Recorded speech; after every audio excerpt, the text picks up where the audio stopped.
Welcome to Unveiling Grace, a podcast dedicated to finding our own story in the unique stories of the fellow Nazarenes who serve alongside us. I'm Matt Hastings, and I'm a pastor who's been in the Church of the Nazarene all my life. I deeply love the church and all the ways that she's shaped me, and I want us to hear from each other about how the Church of the Nazarene has saved us. In a day and age where there's a lot of line drawing and finger pointing, we want to pull up a chair to the table of our people's past and sit through their stories.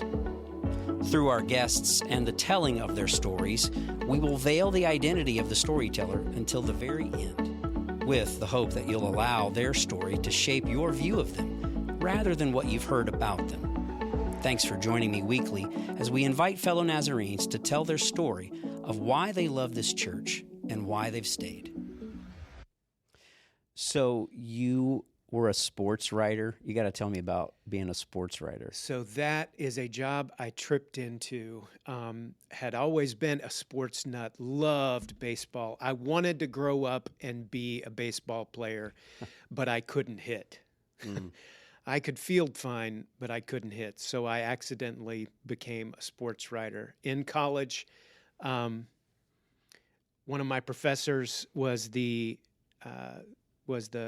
sponsor of the school newspaper, the college newspaper, and he needed somebody to write sports. I was in his class, so he knew I could write marginally. He knew I could write. I talked enough about sports. He knew I liked sports, so I ended up being the sports writer for the college newspaper my junior and senior year. And I didn't really take it as a career path. I just liked sports, and I got to do sportsy stuff and to write. The girl who was the editor of the college newspaper did take it seriously. And when she graduated, we graduated together. When she graduated, she got a real newspaper job. Got a big person job. So she got a real job. I was driving a forklift at an ice cream warehouse. Living the dream. Second shift. That would be another one I'd love to. Yeah. Third shift. I was vampire and dating my wife.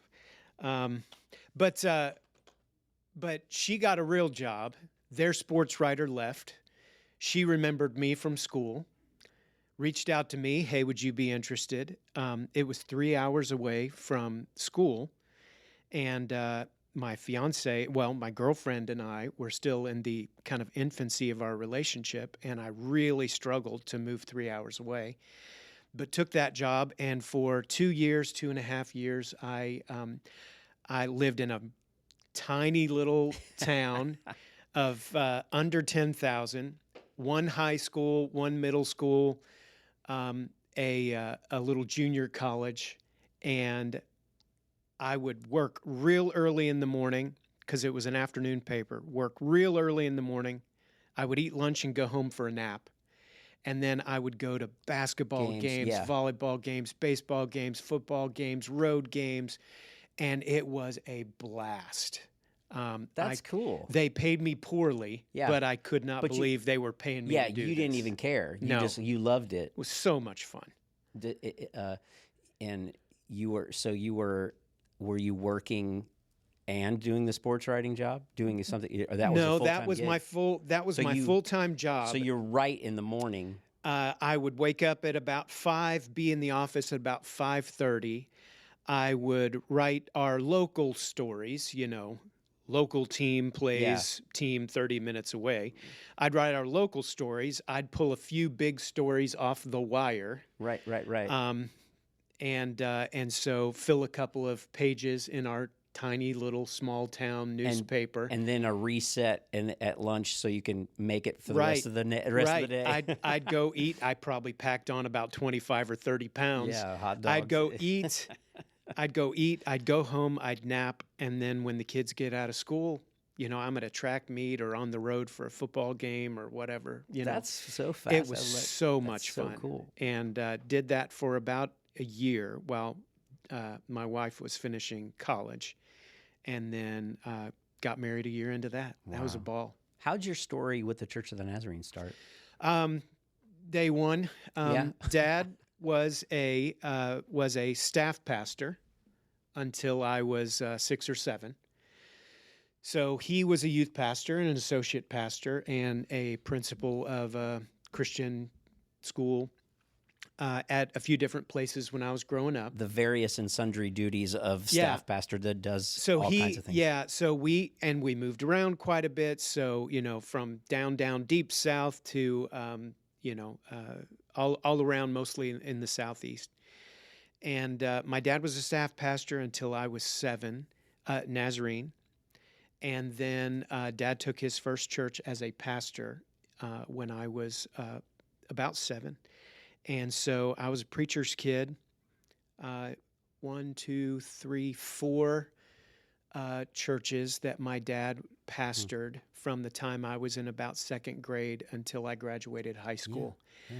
So moved around. I mean, we had a good solid stay of about 7 years at that first place, and then went right to an 11-month stay in and out of that little town. Started high school.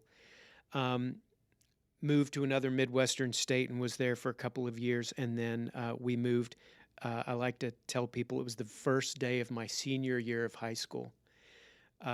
Was my first day living in our town where we moved back down here in the southeast. Wow! So I've been a Nazarene. It's been from jump. Yeah. I think I was born on a Tuesday. By a week and a half later, I was probably being counted in Sunday school. Of course, as you would, you would. So you grew up Nazarene, and you've chosen to stay. Why? Yeah. Why have you chosen to stay? For a brief period of time, when my wife and I were married, and we had kind of dipped our toe in a couple of local churches, a couple of Nazarene churches, and it just didn't catch. We landed our first church that we really were excited about as a young married couple was United Methodist Church. Very, very Wesleyan brand of the United Methodist Church in the 90s. And we were there, and God called us to ministry. That's a whole story there. But we were there 2 years, and then our pastor was sensing that he was about to get a call from the bishop telling him that he was moving. And so he told us, if you want to be steering your own ship, you might want to reach out to the people you know. And so I called like 2 or 3 people that I knew. The list wasn't long. But I called a couple of people and just said, hey, if you hear of openings, let me know. So we ended up back in the Church of the Nazarene here in the South. And I've stayed because, first of all, it's home. I probably stayed early on because I thought we were right. And by definition, if we're right, everybody else probably has to be wrong. But we were right. And now I stay because I feel at home in our theology, and we are free enough inside of our tent that I think most of us recognize that we're not all homogenous. Yeah. We're not all cookie cutters, but we're all on the same road, and we're all headed in the same direction.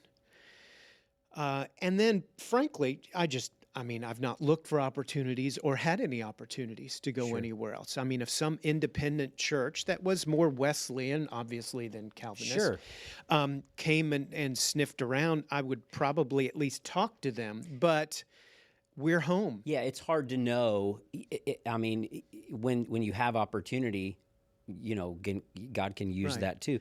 But yeah, you're comfortable. If I've worked in McDonald's forever and ever and ever and ever, and Burger King comes around and says, "Hey, would you consider coming here?" I might have that conversation, but I don't know that world. Right. I don't know what their operating procedures are. Sure. I don't know what the expectations are. I love our church. I love our history. I love our theology. We are not perfect, but it's home. Yeah, I love that. That's a great response to that. It is home, and we aren't perfect, and I'm not sure there is any of any denomination, but to feel that sense of belonging, you had growing up in a ministry home, you had family that championed you in ministry. Right. Is there someone in the shadows, someone that maybe doesn't get that we don't necessarily always tag them on, on Facebook too, but somebody that has championed you.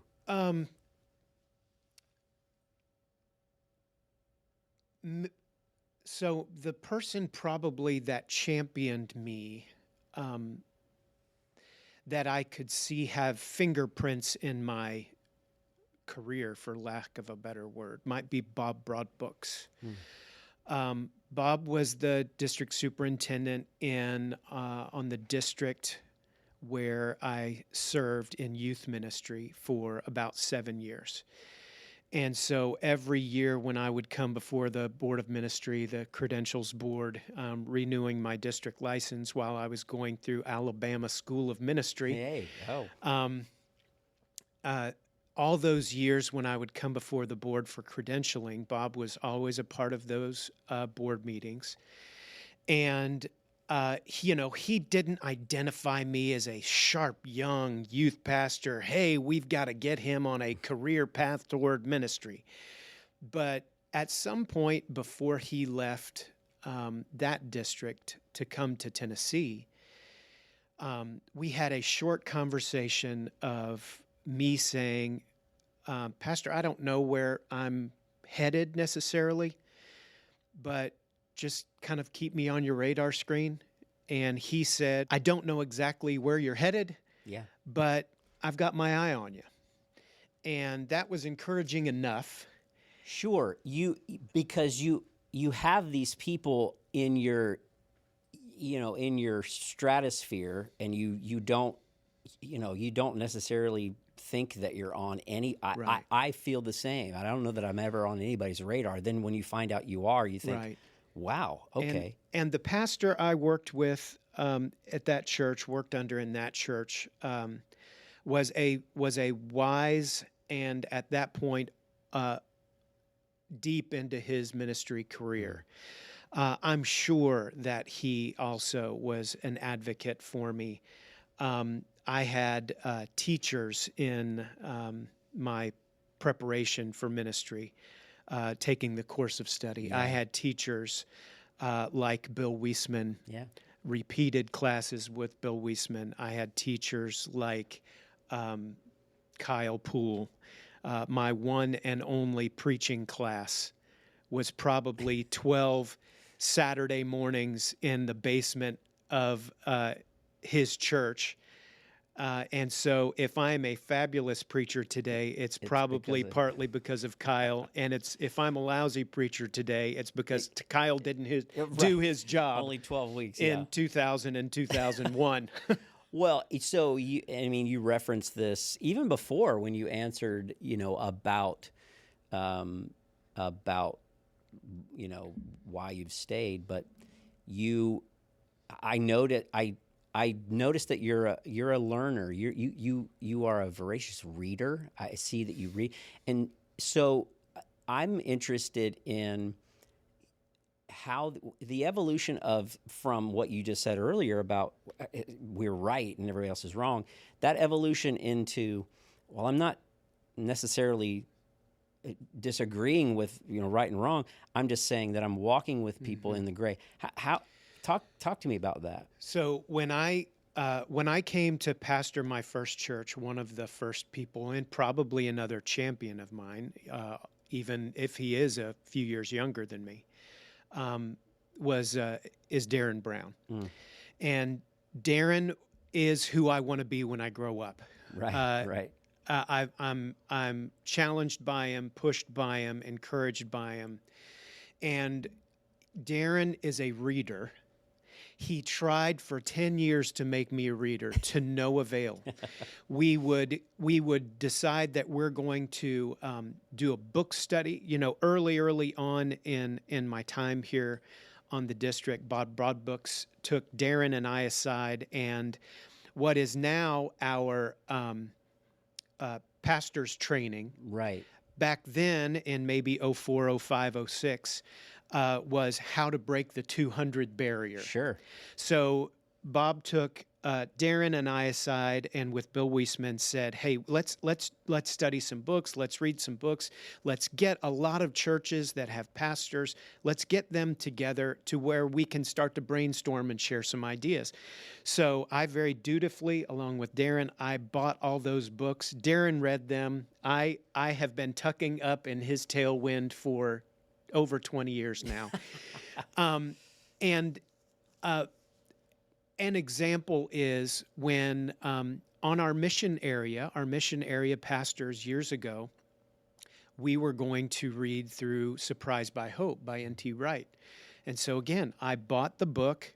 I read maybe 30 or 40 pages of it. And all I got from that book was, I don't think this guy believes in heaven. Right. Yeah. So earlier in my development and in my ministry, I thought I was right and therefore everybody else was wrong. So I ditched the book and didn't read anymore. Daron tried to get me to read and learn, and the click moment for me was the discovery of audiobooks. So I gobble up audiobooks far more than I read paper books because I walk, I run, I'm in the car, and all the time from 6:30 this morning, I'm listening to audiobooks, and most of them are either theology or Christian life and Christian practice. Some of them are deep and theological, and some of them are written from a layman's point of view, but written by Christian thinkers, leaders, and Daron really influenced me to be a learner. The more I learn, for me, hopefully the end result of that is more humility rather than hubris. Of course. And I will say, I'm glad that our listeners are hearing this, and ironic that they're listening. I have for years struggled to comprehend. When I read, I reread. Every amount of education I've received is because it's been hard. Mm-hmm. When audio books, and I just talk about ingesting. So however you're going to ingest it, I love that. And particularly, and you've referenced, mission area, and you've referenced lots of, just beautiful connections along the way. So it's literally family, and also figuratively, this denomination is family. Mm-hmm. What is it about our family that matters to the world? So our pamphlet, our beautiful trifold pamphlet, we are Christian church, we are holiness church, we are missional church. That's a good overview of who we are. I've met enough, the critical way to say it would be, a bunch of, stuffed suits. Mm-hmm. I've met enough pastors who, almost all of those type, critically in my mind, I've met enough guys that are pastors that, good for you. You're on a path. You preach a certain way. You think a certain way, but I don't necessarily want to hang out with you. Yeah, sure. And then I've met some pastors that are just good people, and they want to make me be a good person.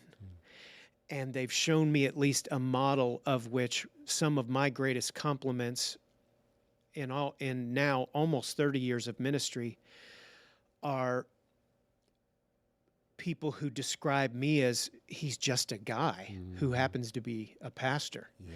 I love that. Yeah. Now, sooner or later, if somebody meets you and you're the world's biggest Titans fan, you're going to talk about the Titans. Yep. And if I love a buffalo wing place, sooner or later, great. I'm going to tell you where my place is. So sooner or later, if we hang out, you're going to know that I love my wife, that I go to Disney World, that I eat buffalo wings and burritos and donuts, and that I went through a period in my life where all I thought about was the NHL. Yeah. So those things are going to come out. As people know you, they're going to know that you know and love Jesus, that you love the church, and that you serve the church in this particular role. But I met so many good people that I just wanted to be like that. I love that. I am drawn now mostly not to the smartest people in the room, the flashiest people in the room, the most successful people in the room. Hopefully now I'm drawn to just real people, and who have a great dose of humility, and I'm trying to model who I am after those people. You do that well. You articulate an authentic. You desire authenticity. That's the part about the relationships, the people. I got. We've got a lot of friends in this whole thing, and some of them, most of them, I'm like, well, we're not really hanging, but it's authentic. Somebody gave me the thought, and I actually used this on Sunday. I was preaching. I actually used coffee as a bit of a hook on Sunday, and it came from an old youth group night that we did with the teens, where I basically gave them just some kind of a surprise something in a lunch sack, and they had to take it out, and they had 10 minutes to prepare a lesson. Yeah.